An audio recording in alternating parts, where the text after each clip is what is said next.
Good afternoon, everybody. We are the Real Estate Lab podcast for Austin, Texas. We're realtors and we want to bring you information that will help you make better decisions. We've got a special guest today. I don't want to spend too much time on the formalities because there's a lot of information to cover. We're talking about property taxes. Yes, I know you did your property taxes already in most cases, but it's still important to truly understand, especially if you're considering relocating to the Austin area and possibly buying your first home or moving out of Austin into another area within Texas, and understanding how your taxes will be affected. So I go by ianofAustin, and we're going to go around and introduce ourselves, and then our special guest will be able to introduce himself as well. So Liberty, you go.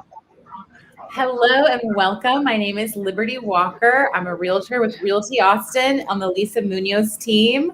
And up catty corner to me is the fabulous JJ Tolentino, realtor with the Next Level Property Group at Keller Williams Realty. Excited to talk about property taxes. It's not a glitzy topic, but it really kind of is because it's about your money. So I'll pass it on to Anthony. Hello, everybody. I'm Anthony Wynn. Happy to be here. I'm a Pflugerville resident for the last 10 years. I sit on the Travis Central Appraisal District Board of Directors, but today I am here representing myself. Anything I say is not reflective of any of my board positions. It's strictly my opinions, and they wanted me to make sure that was clear, that I'm only speaking for myself. But I have been on the Appraisal District Board for going on 4 years, and happy to talk about taxes with you guys. He's a software engineer today. I am a software engineer, but a homeowner today, right? Yes. An involved homeowner with an idea about what property taxes are, and he's going to help us understand better and communicate to our clients better what property taxes are, how they're calculated, how the taxes are allocated. We have so many questions. So where do we start, Ian? How do we start? We're going to start off with the reason why Anthony is on the channel is he was watching our podcast from last week, and I think we talked about how because all of the appraised values of homes are going up, they're rising and they're increasing. There are some people that have homesteads on their property, and then there's all these investors and other people that may not have a homestead. Well, it increases your property tax, your appraised value. And Anthony was not impressed with the level of detail we went into answering the questions. And so he was like, hey, I'd love to come on your channel and talk about it. And so why don't we start with that question? Help us understand what this increase, this incredible increase in tax rate means for people that are purchasing homes or have purchased homes this past year. Help us understand that, please. Or incredible rate in pricing on home values. Yes. So this year, just to give it some context, we've seen home prices rise. Usually we can expect maybe 10% a year. Since January, we've seen leaps and bounds, 10%, 20% a month in some neighborhoods and areas. So how is that going to affect our taxes for next year, Anthony? Okay, so this is a common misconception, and I've seen you guys talk about it on your show all the time. Ian just said it, that we just did our property taxes, and you didn't do your property taxes. You reviewed your property appraisal value, right? So property taxes, I think everybody kind of understands it's a function of the sales price of your home times the tax rate. And it's not really the sales price either. It's your taxable value after any exemptions are applied times the tax rate. So let me stop you right there, Anthony, just because I want to go slow and I want to understand, because I don't want to make this mistake again. So if I purchase a home, theoretically for $300,000 and the tax rate is 2.9%, I would multiply 300,000 by 0.029 to find out what I'm going to owe for the year?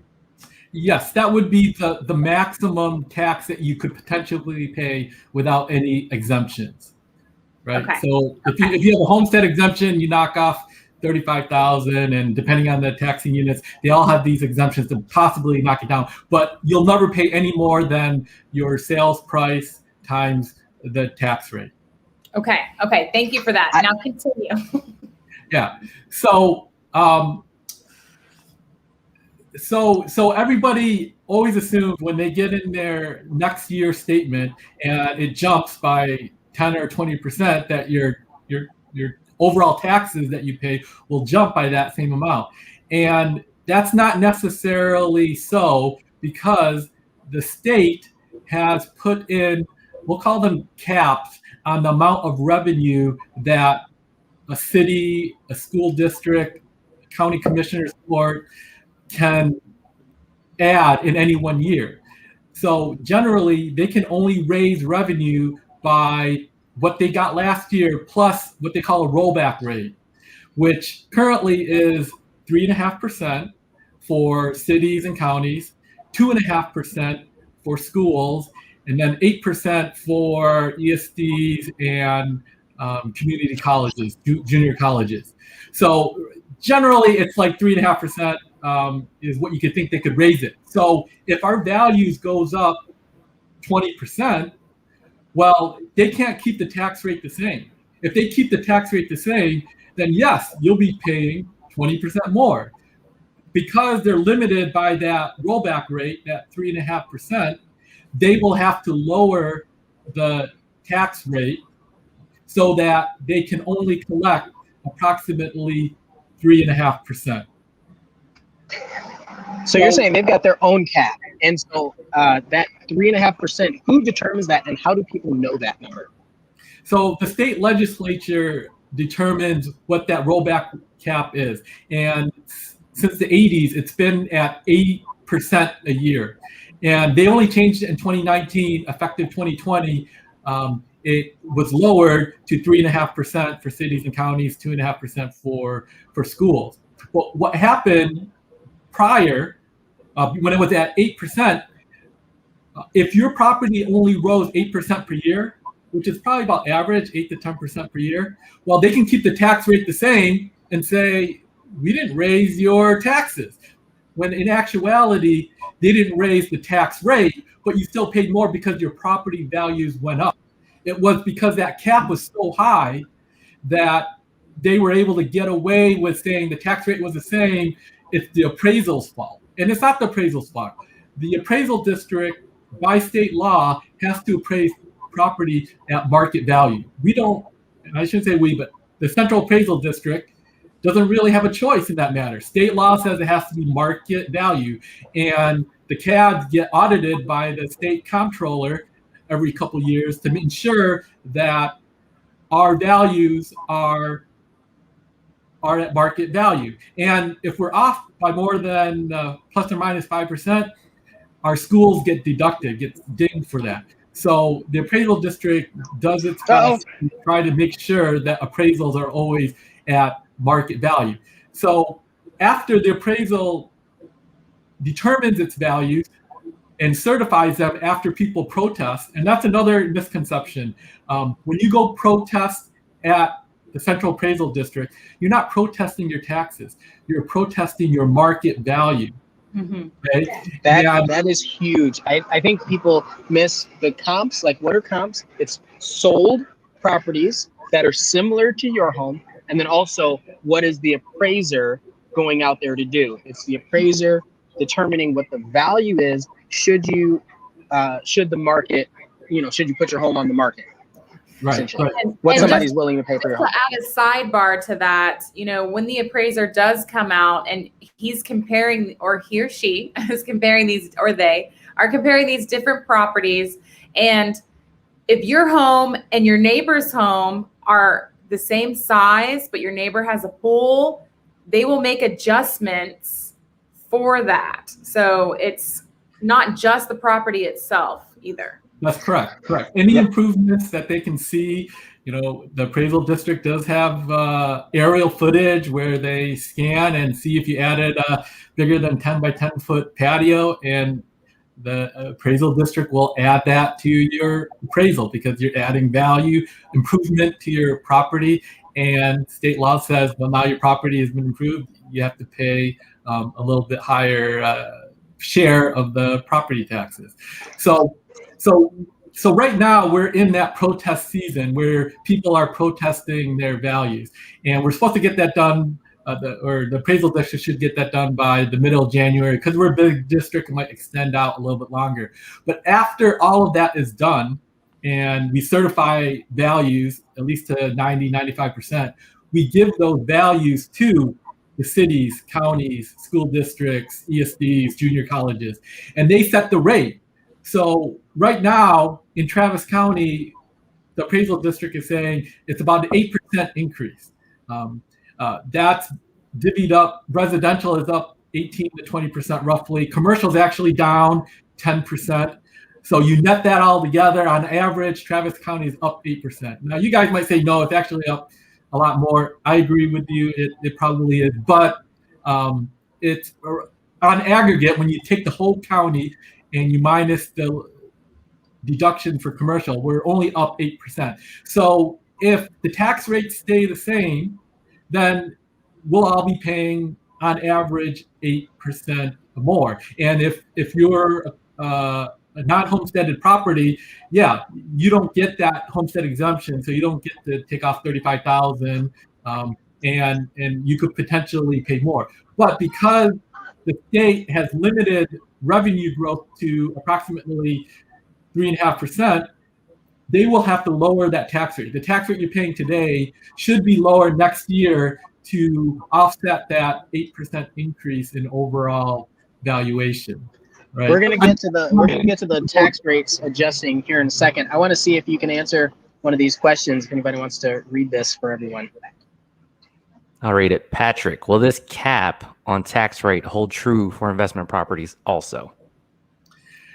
Yeah, well, the cap isn't on any particular property. The cap is on the revenue, the amount of taxes the cities, counties, school boards can collect. So they can't collect any more than 3.5% for cities and counties, 2.5% for schools. And so if they do, then they have to lower that tax rate or call an election. They can call an election, and then we can vote on it like Austin did last year, and then it's approved. But generally, most taxing entities don't want to call a tax rate increase election. They just want it to be the decision of the city council, school boards, county commissioners court. And those are allowed to raise the taxes by the cap, up to the cap. And generally that's what they do. And when it was 8%, all the taxing units would go to 7.999% because they didn't want the election. But 2 years ago, when they passed SB2 and it went to 3.5%, a lot of them did not like that because they knew that it really prevented them from raising taxes much higher. They're used to 8% for many years, and now they have to go to 3.5%, which, it's fair, right? Inflation supposedly is 2%. So having it at 3.5% is a little bit above inflation. So I don't have a problem with raising taxes a little bit, but 8%, we haven't had inflation of 8% in a long time. Liberty, you want to go and read Mark's question? Yes. So Mark popped up with a question to add to Patrick's question. Does this city county cap apply to everything within that city or county, regardless of type, for single family homes, primary, secondary, investment residence? Yeah, so it applies to what they call the M&O, the maintenance and operations budget of the city and the county. So they can't increase that budget by more than 3.5% without going to a vote. And then once they determine that, then it's equally applied to all residents, investment properties, secondary properties, primary property. All your appraisal really is telling how much share of the taxes that you pay. It tells you how much of the slice. So if you have a 2,000 square foot home and your neighbor has a 2,000 square foot home, you should pay approximately the same amount of taxes. So appraisals is really just the ratio of the taxes that you pay after the taxing entities decide what that amount should be. So they won't be able to collect more than 3.5% unless they call an election. That's good. I like it. Make sense? What do you think about this? What do you think about the regions that have lower or higher taxes? I think that's a whole conversation in and of itself, right? So we know that some areas have higher tax rates than others, right? Well, that's a good point that Westlake has the lowest tax rates. And what you'll find in the county is the areas that have the lowest taxes have the highest property values. They're inversely correlated, where the areas that have the highest tax rates have the lowest value property. So I know, I lived in Pflugerville for a long time. We were the highest tax city for a while, and we had the lowest prices. And I would always make the argument, do we want to be like Pflugerville or do we want to be like Westlake? What would happen if we lowered our rate to 1.9%? Well, because of financing, we can afford more. And so our prices would rise. And so if we can get our tax rates lower, you'll just see that it's offset by increasing values. And that's why California has very high prices. Their property tax is only 1%. So because of that, and we just pay monthly payments, you can afford more of a house on a nominal value because we afford based on monthly payment. And the nominal price that you pay is relative to all of the expenses that are associated with it. I love it. I just want to thank Mark for always being a diligent, and Patrick and everyone who contributes for being a diligent question asker, because it helps. I think it helps everyone, right? That's the point of this. So I've got another question from Frank Lee. I'm just going to put it on the screen and read it real quick. If the value of your home went up $50,000 from $300,000 by the end of the year, first year's taxes based on your sales price, and years after based on new appraised value? Yes, I think that's true. So we're supposed to be, the CAD needs to appraise to market value. Market value is what your home sells for. So in the first year, if you purchased it and it's an arm's length transaction, meaning your kids didn't buy it from a family member, but it was open to the market, then that is the market price. So if the appraisal district charged you more, well, then you show them your HUD-1 statement saying that this is what you paid. They'll set it to that market value. And then every year after that, we have ways of getting comparable information. We have what are those ways? What are these ways of comparable? But we have proprietary ways. Well, it's we talked about it at the appraisal district, so we can get them. Well, I always say sales data is the biggest secret that everybody knows about, except for the CADs. You know what? The CADs from getting that data, right? Mm-hmm. I had a guy watching the podcast one time, one of the podcasts, and he goes, Redfin shows you the sold prices. And I was like, they're not supposed to do that. This is a non-disclosure state. and there's a loophole because you're like Redfin's customer. Oh my gosh, man! If you log in, yeah. Well, all this data, it's on Redfin, it's on Zillow, realestate.com. They have the data, and so anybody can look it up. You can go to the CAD's website; they'll give you their best estimation on it, and your neighbors. So it's like Texas makes it difficult. Those are estimations. If you're looking at somebody's tax rate, I'm sorry, if you're looking at the realist tax, like what people are paying, you can see what loan amount they get. You can't see what they paid for the house. And Redfin's like, oh no, this is what they paid for the house. Yeah. What? That's horrible. Yeah. We can't hide things from TCAD. I'm just, not.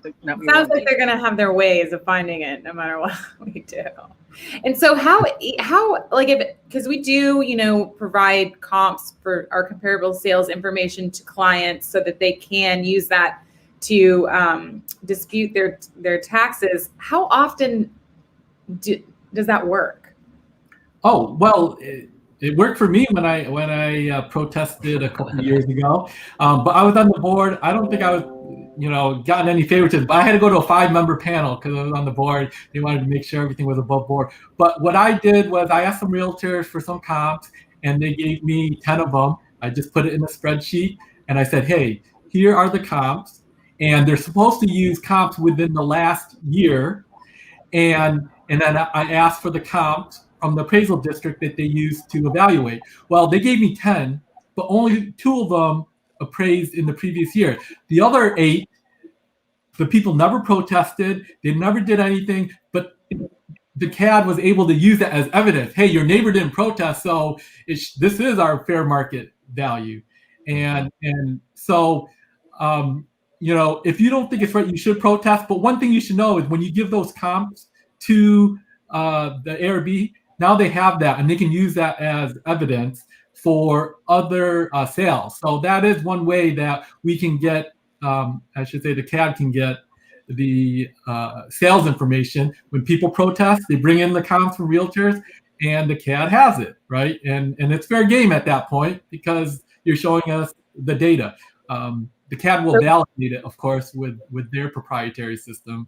So basically, be aware of what you're providing, because that could maybe potentially work against you. Yes. You should, I think it's fair that if you're going to protest, do a little study. And if the comps are coming back at a reasonable level, then don't do it. If it's obvious that they are lower and your value is inflated, then by all means, everybody should protest their values, because you don't want to have your share of the property burden be higher than an equivalent neighbor. So, but don't think just by protesting you're going to get something, because it's data driven. It's really just simple math. What are the comps for a comparable house, the same number of square feet, and then same number of bedrooms? And it's not that easy to figure out if it's fair or not. We live in areas where houses are kind of grouped together and they're kind of the same. So if you think it's fair, then just don't bother. But if you do bother, you're risking just getting rejection. And now the state law prevents them from, at one point we could actually, during the protest process, they could increase your value if the data showed it. But state law was taken care of a couple years ago, so now they can't increase your appraised value. They can only lower it or keep it the same. Awesome. That is a golden nugget. Incredible. Thank you for sharing that. That was actually Mark's next question. Yes, it was. What if they close on December 31st? I think I know the answer to this, but you're the guy. I'm going to ask you. Well, when we appraise, we have to appraise it for what the value is January 1st of that year. Well, this year, whatever we think the value is January 1st, 2021, that's what we tempt. Now, we will use comps that are going into February. I should say the CAD will use comps that are going into February or March, because you might have actually signed the paperwork last year and it just took a couple months to process and to come in. But generally speaking, we try to use whatever we think the value is on January 1st. So, all indications are since January 1st, property values are up another 10, 15%. Well, no, it should be whatever it was on January 1st. It's a little bit unfair because the state comptroller will use the first 6 months of data as comps. So they'll go all the way to June, and the CAD sometimes have to fight back with the comptroller when they're audited, say, hey, those sales was not from the previous year, but that's just one of our challenges that we have to deal with. So whatever the value is on the first of the year is what we are striving for. We've got about 6 minutes left. I want to see if there's any questions. I know JJ, you had something to ask. Liberty, you probably have tons of things. I think we all have tons of things to ask, but let's try to use this time wisely. JJ, I want to talk about. I had a question. So, okay, is this talking about the same thing? I printed this story. Council to increase homestead exemptions, tax rate ceiling. Is that the same budget that we've been talking about? Yeah. So what that means is if you own a home and you declare it as your homestead, they can take a certain percentage off of your home, up to, I think state law allows 20%. So if you own a $400,000 house and you have a homestead exemption, then $100,000 of it could be written off. You only pay taxes on $300,000. Right. So I think the city of Austin is at 10%, or they want to raise it to 10%, and with promises that eventually it will go to 20%. And yeah, it says council is looking to increase the general exemption rate from the current 10% to 20%. To 20%. That's huge. The maximum allowed under state law. Yeah, and that is huge. And if it's your homestead, it's great. But what that penalizes is all the people that don't have it. So if you have investment properties, commercial properties that are always taxed at the market value, they will end up paying. So the city's not going to lose any money because the city can always raise taxes by the same amount as last year plus 3.5%. So if they approve this exemption, then the homestead people that have homesteads will pay a smaller share, and then everybody else will pay a higher share. So they're just shifting the burden to commercial, but it's politically good because, homeowners vote, and, they like to see that their taxable value goes down, and it will go down. But if you own investment property or commercial building, expect to pay more. You will be paying that tax increase because that's essentially what it is. It sounds like a tax decrease, which it is for homesteaded people, but it's a tax increase for everybody else that doesn't get the exemption. To meet the Which the may budget. end up reflecting in rents to people who live in Austin. Yeah. Yeah. Commercial tenants and residential tenants to pay the landlord. Apartments get taxed at its fair market value, and so renters will pay quite a bit more if that exemption goes through, and that's just a fact of it. They don't like to talk about that, but somebody has to pay it because the city is not going to get less revenue in the out years. They will always get as much as they want, plus the adjustment. You have so many businesses that had to shutter their doors over the last situation that's been going on. And so if you're saying that if there's this portion of the assumed revenue, their budget, that's no longer being accounted for, then where does that come from? Yeah, the businesses just have to suck it up and pay it. So the existing businesses and residential and just all of us, right? Yeah, all of us that don't have the exemption. So all of us that don't have a homestead will end up paying more for it. Yep. So that might be a drive for people to try to buy homes if they can, so that they can avoid that and claim that homestead exemption. So we have a question.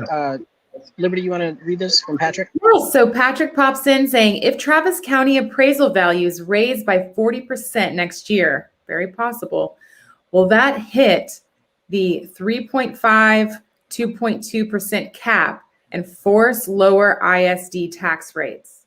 Yes.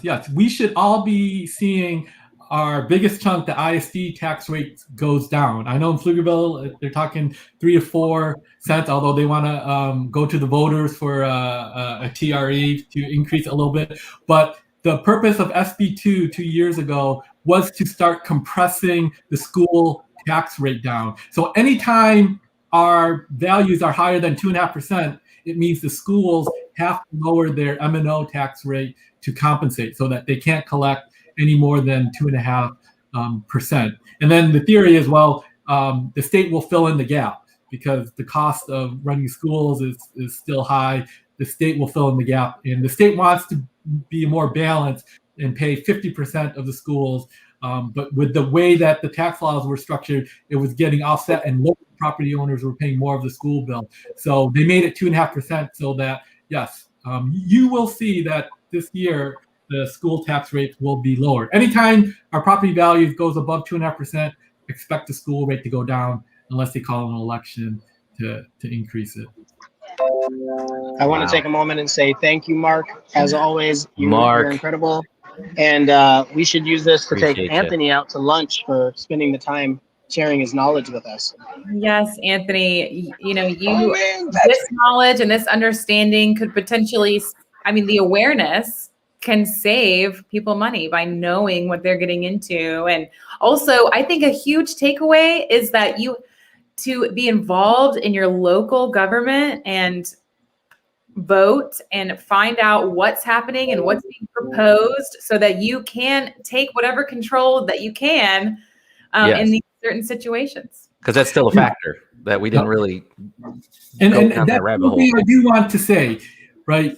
Everybody should protest their property values, but if you really want to impact on your property taxes, you have to go to the city council meetings, the county commissioner meetings, the school board meetings, the ACC, ESD meetings, because that's where they set the tax rates. And they don't have to go to 3.5% or 8%. They can go to 0%. They can say, hey, we can operate on the same, but they never do. People never go to those meetings. I went to those meetings, and that's how I got to know my city council member, and that's why they nominated me to the appraisal district board, because they saw I was a reasonable person, and I don't mind talking about this stuff. So you need to go to those meetings. How do we find out about the meetings and where to go? Well, okay. So state law 2 years ago mandated that all of those meetings are posted now on a centralized website, travistaxes.com. So if you go there, you can put in your address or your name, and it will list all of the taxing entities and all of their budget meetings and tax rate set meetings, right? The state legislature wanted you to have one place to go. It's still not easy because you can go to 5 different ones, but at least it's on one page, travistaxes.com, and they are now all required by law to post their meeting dates there so that you know when to go. They're going to start having them over the summer, and generally they're going to be August, September timeframe for when they set their tax rate, and that's where we need to be protesting or talking to, because those guys, the city council members, county commissioners, school board members, are the ones that really set the taxes. The appraisal district is really administrative, right? It's market value. We use a computer system, and it's just data driven. But the tax rate is a political decision made by each of the taxing units. Well, so let's do a round table. I was actually going to go straight to you, Liberty. Let's do a round table and talk and give like one final thought or question that we can share with the group. Well, I was just going to say that I don't know about you guys, but I am feeling pumped. I'm going to find out when these meetings are happening. I'm going to get more involved. I feel like knowledge is power. And thank you, Anthony, for bridging this gap for us, because, it's a lot. It's a lot to take in. And I still have a million questions. So I feel like the next step for me would be getting myself to those meetings. So let's plan a date and go. Meet us there. Yeah. JJ. Yeah, I would like to apologize, because on the last podcast, I was like, yeah, taxes will go up. But as we spoke about, not necessarily true. You have the exemptions, and it's a very multifaceted question.